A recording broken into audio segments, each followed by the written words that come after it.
Morning बच्चों, कैसे हो।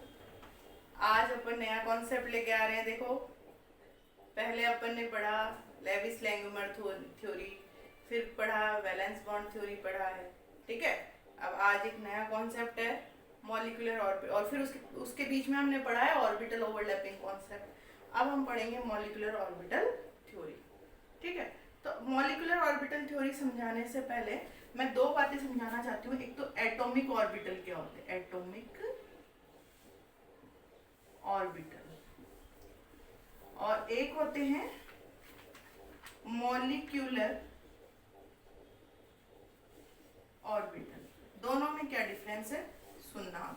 एटॉमिक ऑर्बिटल, जैसे मान लो ये हाइड्रोजन एटम है, इसका सेंटर पार्ट न्यूक्लियस है और यहाँ एक इलेक्ट्रॉन है जो 1s ऑर्बिटल में है।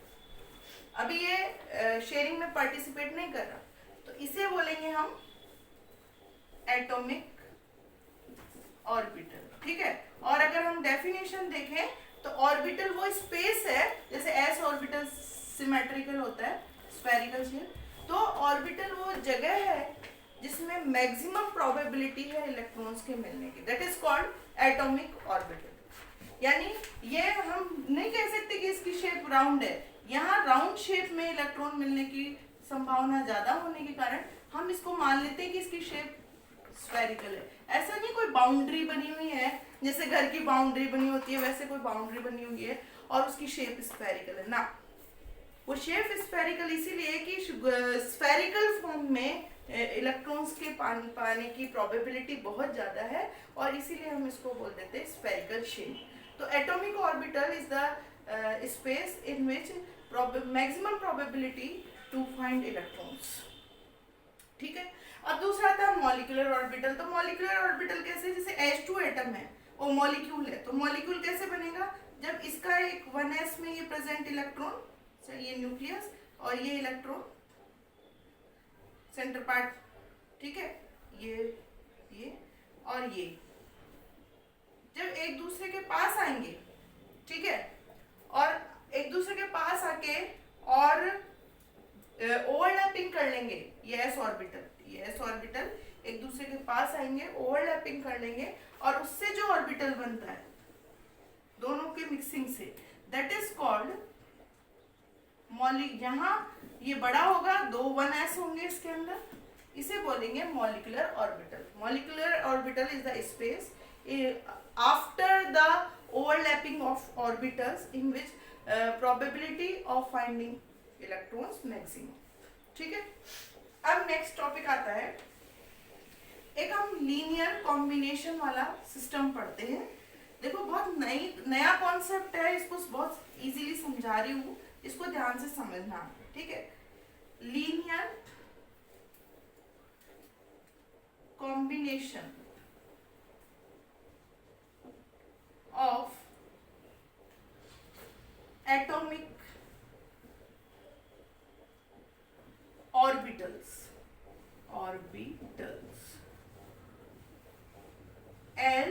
LCAO कॉन्सेप्ट क्या है। देखो, चार्ज पार्टिकल जब मूव करता है, आपको पता है electron is charge particle, okay, जब वो मूव करेगा तो उससे वेव्स निकल के आती है। तो इलेक्ट्रॉन से जब वेव्स निकलती हैं, मान लो ये 1s ऑर्बिटल है, ये 1s ऑर्बिटल है, इससे वेव्स निकली, इलेक्ट्रॉन प्रेजेंट है, तो ये वेव्स निकली, ये इस फॉर्म में है, इसे प्लस से इंडिकेट करते हैं, इसे माइनस, और इसकी वेव्स भी इसी तरह से है।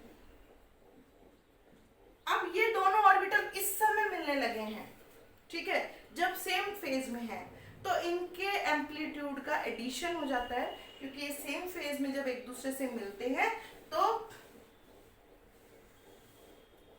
ये मॉलिक्यूलर ऑर्बिटल बन जाता है।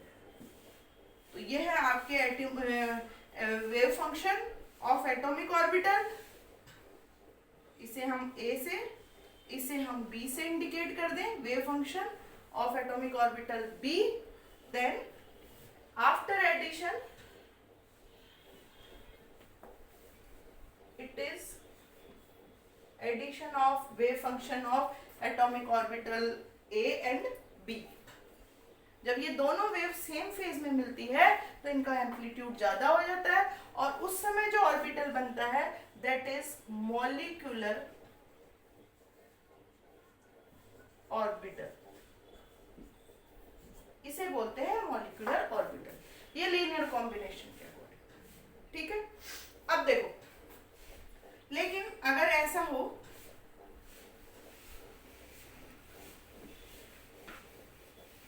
इस तरह से, जब ये दो ये भी 1s1, इन दोनों इलेक्ट्रॉन्स की वेव्स एंटी फेज में मिले,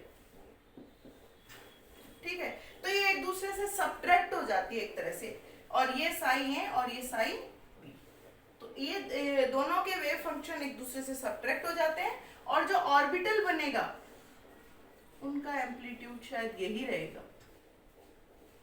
तो this is called anti bonding molecular orbital. Anti-bonding molecular orbital is the subtraction of wave function of A and wave function of B. This is called anti-bonding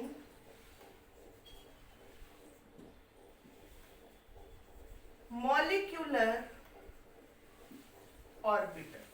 ये बनते, तो molecular orbital concept में दो तरह के ऑर्बिटल्स बनते हैं, एक तो बॉन्डिंग मॉलिक्यूलर ऑर्बिटल और एक एंटी बॉन्डिंग मॉलिक्यूलर ऑर्बिटल, जब वो एक दूसरे से शेयरिंग करते हैं इलेक्ट्रॉन, ठीक है। बॉन्डिंग का मैंने बताया कब बनता है, जब दोनों इलेक्ट्रॉन्स की वेव सेम फेज में चल रही है तो उनका कॉम्बिनेशन हो जाता है, और जब दोनों इलेक्ट्रॉन्स की वेव्स एंटी फेज में चल रही है तो उनका सब्ट्रैक्शन हो जाता है, ठीक है। आगे यहाँ पे बात समझ में, तो ये आपको लीनियर कॉम्बिनेशन आपको समझ में आया होगा।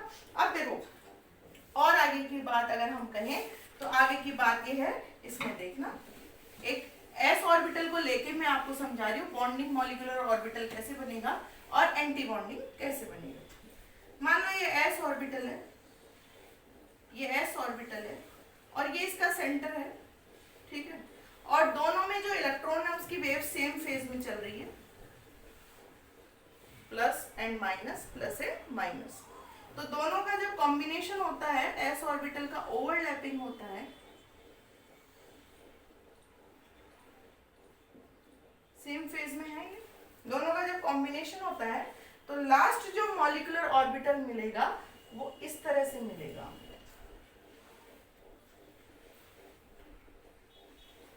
ये फेज को लेके, और ये न्यूक्लियस, ये सेंटर है इनका, और यहाँ पे इलेक्ट्रॉन्स बहुत ज्यादा होंगे, दोनों के पाने की संभावना ज्यादा होगी, इसे बोलते हैं मॉलिक्यूलर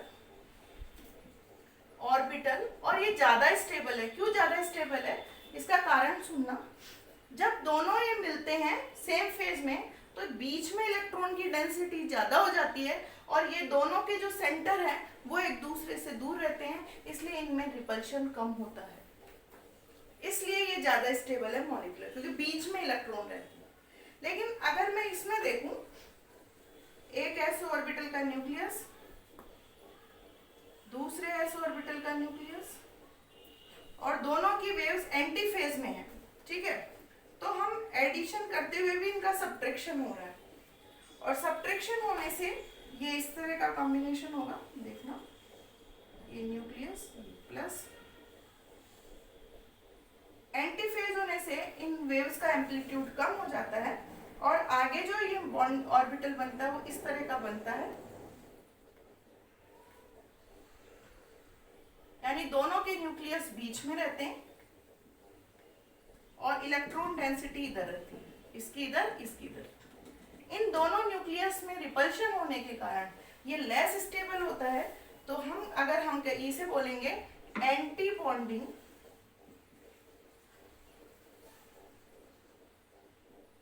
मॉलिक्यूलर ऑर्बिटल। इस तरह से बॉन्डिंग, ये मॉलिक्यूलर ऑर्बिटल को आप ये भी बोल सकते हो बॉन्डिंग, और इसे बोल सकते हैं एंटी बॉन्डिंग। तो ये वेव्स का कमाल है, जब सेम फेज में मिलती है तो आप शॉर्ट में समझ लो बॉन्डिंग मॉलिक्यूलर ऑर्बिटल बनते हैं। अब जब एंटी फेज में इलेक्ट्रॉन मिलते हैं, जब उनकी वेव्स एंटी फेज में चल रही है, तब इलेक्ट्रॉन अगर शेयरिंग करते हैं तो एंटी बॉन्डिंग मॉलिक्यूलर ऑर्बिटल्स बनते हैं। तो ये आपका मॉलिक्यूलर, इस मतलब हम कह सकते हैं कि ऑर्बिटल्स की जब ओवरलैपिंग होती है तो दो तरह के ऑर्बिटल्स बनते हैं, एक बॉन्डिंग मॉलिक्यूलर ऑर्बिटल और एक anti bonding orbital molecular orbital. Bonding molecular orbital ज़्यादा स्टेबल होता है, उसकी एनर्जी कम होती है, और anti bonding molecular orbital less stable होता है, उसकी एनर्जी ज़्यादा होती है। तो यहाँ तक की बात तो आपको समझ में आई होगी, है ना। देखो बेटा, अब अपन कैसे इलेक्ट्रॉन की शेयरिंग होती है according to molecular orbital theory वो समझते हैं। मैं एक एग्जांपल ले रही हूँ ऑक्सीजन का, वैसे ही फ्लोरीन का, वैसे ही नियोन का है। तो मैं आपके सामने ऑक्सीजन का ही ले रही हूँ, फ्लोरीन और नियोन को छोड़ रही हूँ। तो O2 यानी 2 ऑक्सीजन पार्टिसिपेट करते हैं, ऐसे देखा करो, है ना। और इनमें ऑर्बिटल है 1s2, 2s2, 2p4, ठीक है। सेकेंड एटॉमिक ऑर्बिटल में भी इलेक्ट्रॉन यही है, 1s2, 2s2, 2p4, ठीक है। अब सबसे पहले इसका 1s और इसका 1s आपस में ओवरलैपिंग करेंगे और इनके दो बॉन्ड ऑर्बिटल बनेंगे, बॉन्डिंग एंड एंटी बॉन्डिंग। तो देखो, मैं इस 1s के 2 इलेक्ट्रॉन यहाँ फिल कर रही हूँ और नाम लिख रही हूँ 1s2, और सेकेंड वाले के 1s2 के यहाँ इलेक्ट्रॉन फिल कर रही हूँ, ये 1s2, ठीक है।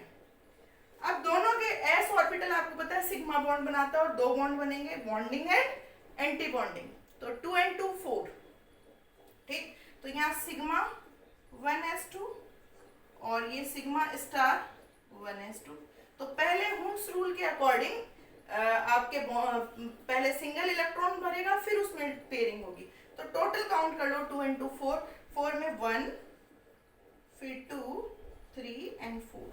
तो हो गया ये बॉन्डिंग मॉलिक्यूलर ऑर्बिटल, ये एंटी, ये तो एटॉमिक ऑर्बिटल, और ये है मॉलिक्यूलर ऑर्बिटल। ध्यान रखना, ये एटॉमिक ऑर्बिटल, ये मॉलिक्यूलर ऑर्बिटल, जब ये एक दूसरे से मिल जाते हैं। और आपको पता है 2 तरह के मॉलिक्यूलर ऑर्बिटल बनते हैं, बॉन्डिंग एंड एंटी बॉन्डिंग, ठीक है। अब अगला नंबर आता है 2s का, इसमें भी 2 इलेक्ट्रॉन है। तो 2s, इसमें 2, 1 2, तो मैं 2 लगा दूं, यहाँ भी 2, तो यहाँ 2 कर दिया। अब आपको पता है ये सिग्मा बॉन्डिंग और ये एंटी बॉन्डिंग बॉन्ड बनाएंगे, 2s, ये भी 2s, टोटल इलेक्ट्रॉन 4। तो देखो 1 2 3 and 4, तो यहाँ भी 2 और यहाँ भी हो गया। अब आता है 2p4, तो 4 इलेक्ट्रॉन फिल करते हैं हम 2p4 में, 1 2 3 and 4, ऐसे यहाँ 1 2 3 and 4 फिल हो गए। अब सबसे पहले ये जो ऑर्बिटल है वो आपका है सिग्मा 2pz। आपको पता है pz और pz मिलके सिग्मा बॉन्ड बनाते हैं, मैंने बताया था आपको पिछले वीडियो में। तो सिग्मा बॉन्ड, अब ये है px, ये है py, तो ये पाई बॉन्ड बनाएंगे, पाई 2px, पाई 2py। अब एंटी बॉन्डिंग पे आते हैं, तो pi star 2px, pi star 2py, और ये सिग्मा स्टार 2pz। और ये जो मैंने डायग्राम बनाया वो एनर्जी के इंक्रीजिंग लेवल में बनाया है, ये आपको दिख रहा होगा एरो से, ठीक है। तो हम काउंट कर लेते हैं, टोटल इलेक्ट्रॉन 4 इसके हैं, 4 इसके हैं और 4 इसके, टोटल 8। तो 8 को कैसे भरना है, पहले लोअर एनर्जी में 1, फिर इसकी पेयरिंग 2, फिर हुड्स रूल के अकॉर्डिंग इसमें 3 4, फिर 5 6 और फिर 7 and 8। इस तरह से ये आपका पूरा मॉलिक्यूलर ऑर्बिटल कॉन्सेप्ट से एनर्जी लेवल डायग्राम बन गया है। ऑक्सीजन को लेके इस तरह से बॉन्डिंग होती है, ठीक है। अब इलेक्ट्रॉनिक कॉन्फ़िगरेशन कैसे बनता है, तो आप देखो इलेक्ट्रॉनिक कॉन्फ़िगरेशन में ऑक्सीजन का बना रही हूँ, O2 का, वो देखना। ये इलेक्ट्रॉनिक कॉन्फ़िगरेशन में पार्टिसिपेट करेंगे, ये नहीं करेंगे। तो सिग्मा 1s2, ठीक है, फिर आएगा सिग्मा स्टार 1s2, फिर आएगा सिग्मा 2s2, फिर आएगा सिग्मा स्टार 2s2, फिर आएगा सिग्मा 2pz, सिग्मा 2pz, और उसमें इलेक्ट्रॉन काउंट कर लो 2, फिर आएगा pi two p x pi two p y, they have same energy, okay. तो pi two p x equals to pi two p y, और दोनों में 2 इलेक्ट्रॉन। देन आएगा आपके pi star two p x और pi star two p y, दोनों में भी सेम एनर्जी है और इनमें 1 1 इलेक्ट्रॉन है। तो इस तरह देखो सिग्मा 1s2, फिर सिग्मा स्टार 1s2, फिर सिग्मा 2s2, फिर सिग्मा स्टार 2s2, फिर सिग्मा 2pz में 2 हो गया, फिर पाई 2px में 2, पाई 2py में 2। मैंने इक्वल का साइन इसलिए लगाया कि ये दोनों की एनर्जी सेम है, देखो इसमें। फिर pi star 2px and pi star 2py, ये बना इसका आपका इलेक्ट्रॉनिक कॉन्फ़िगरेशन। अब ऑक्सीजन में बॉन्डिंग देखें तो बॉन्ड ऑर्डर देखें तो उसका फॉर्मूला है half number of bonding electron minus number of anti bonding electron. तो हम काउंट कर लेते हैं bonding and anti bonding. Lower energy वाले बॉन्डिंग है, हायर एनर्जी वाले एंटी बॉन्डिंग है, तो हाफ। अब बॉन्डिंग काउंट करूं तो ये बॉन्डिंग वाले 2, इसमें ये लोअर एनर्जी का 2, इसमें ये 2 to 4, इनमें ये 5 6 7 8 9 10, तो 10 तो बॉन्डिंग। एंटी बॉन्डिंग देखें तो 2 2 4 5 एंड 6, इसको सॉल्व करते हैं तो बॉन्ड आता है 2, यानी ऑक्सीजन के बीच में डबल बॉन्ड होता है। अब मॉलिक्यूल की स्टेबिलिटी की बात करें तो मॉलिक्यूल तब स्टेबल रहेगा, स्टेबिलिटी कब रहती है उसका भी मैं आपको बता दूं, जब bonding molecular orbit bonding electron ज्यादा होते हैं as compare to anti bonding. तो आप खुद देख लो, बॉन्डिंग है 10 और एंटी बॉन्डिंग है 6, साफ दिखाई दे रहा है, तो मॉलिक्यूल स्टेबल है। ये डायग्राम है आपका ऑक्सीजन को लेके या फ्लोरीन को लेके या नियोन को लेके आप बना सकते हो, ठीक है। अब आता है नेक्स्ट आपका कि और अगर हम देखें कार्बन को लेके हम बात करें, C2 को लेके या और भी कोई मॉलिक्यूल को लेके हम बात करते हैं तो कैसे बनाएंगे। अब देखो ये मैंने बात की थी सिर्फ वो वाली जो मैंने बात की थी वो O2, F2 और Ne2 के लिए बात की थी। अब नाइट्रोजन का देखें या और कोई मॉलिक्यूल्स का देखें तो यहाँ एक चेंज आएगा और एक चेंज तो ये आएगा, इसमें 2pz की एनर्जी ज्यादा होगी, ये देखो 2pz की एनर्जी ज्यादा होगी और इनकी एनर्जी कम होगी, तो सिग्मा 2pz की एनर्जी ज्यादा है पाई 2px पाई 2py से। अब हम वही इलेक्ट्रॉनिक कॉन्फ़िगरेशन बना के फिल करेंगे, तो 1s2 2s2 2p3, यहाँ भी 1s2 2s2 2p3, तो 1s और 1s से सेम बनेगा ये, क्योंकि इसमें भी 2 है इसमें भी 2 है दोनों के। फिर 2s का भी सेम बनेगा, देख लो 2 2। बात आती है 2p3 का कैसे बनेगा, तो 2p3 में देखो 3 इलेक्ट्रॉन्स है, हम इसको कम कर दो, ये 3 इलेक्ट्रॉन्स हो गए, 1 2, ये 2p3 2p3। अब 1 2 3 1 2 3 टोटल 6, तो 6 में 1 2 3 4 5 एंड 6 हो गए कंप्लीट।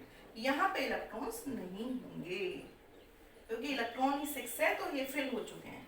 इलेक्ट्रॉनिक कॉन्फ़िगरेशन देखें तो देखो बेटा कैसे देखेंगे इलेक्ट्रॉनिक कॉन्फ़िगरेशन, वही यहीं से चालू करेंगे, सिग्मा 1s2, फिर सिग्मा स्टार 1s2, फिर सिग्मा 2s2, फिर सिग्मा स्टार 2s2, फिर आता है आपका पाई 2px इक्वल्स टू 2py, है ना, और इसमें 2 इलेक्ट्रॉन है। फिर आएगा सिग्मा 2pz में 2 इलेक्ट्रॉन और आगे इलेक्ट्रॉन फिल नहीं है, ये इसका इलेक्ट्रॉनिक कॉन्फ़िगरेशन है। अच्छा बॉन्ड ऑर्डर देखें तो बॉन्ड ऑर्डर देखो कैसे निकालते हैं, half number of bonding electron minus number of anti bonding electron, तो हाफ बॉन्डिंग है आपके 2 to 4 to 6 to 8 to 10 और एंटी बॉन्डिंग है 4, काउंट कर लो 2 into 4, एंटी इसमें तो है ही नहीं एंटी बॉन्डिंग, तो ये आता है आपका 3। तो आपको भी पता है नाइट्रोजन के बीच में ट्रिपल बॉन्ड होता है, ये प्रूव हो रहा है, ठीक है। और स्टेबिलिटी बिल्कुल है क्योंकि बॉन्डिंग इलेक्ट्रॉन से ज्यादा है, एंटी बॉन्डिंग कम है, ये 10 है और ये 4 है, तो ये स्टेबल रहेगा। इस तरह से मैंने आज आपको मॉलिक्यूलर ऑर्बिटल कॉन्सेप्ट समझा दिया है।